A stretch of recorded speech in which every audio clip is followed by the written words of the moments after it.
Eid aegypti आपके घरों में मौजूद होता है, ये आपके सहन में भी हो सकता है, ये आपके घर के पास तालाब में भी हो सकता है, साफ़ पानी में भी हो सकता है और आपके इर्द गिर्द जो फूल है उनके गमलों में भी हो सकता है।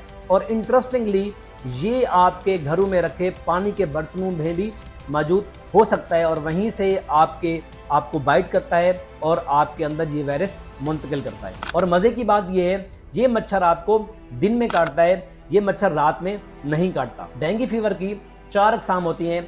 अगर कोई भी किस्म किसी शख्स को हो जाए तो वो उस शख्स में दोबारा नहीं हो सकती, लेकिन ये मुमकिन है कि आपको किसी एक किस्म का डेंगू फीवर हुआ हो और कुछ अरसे बाद आपको दूसरे किस्म का डेंगू फीवर हो सकता है।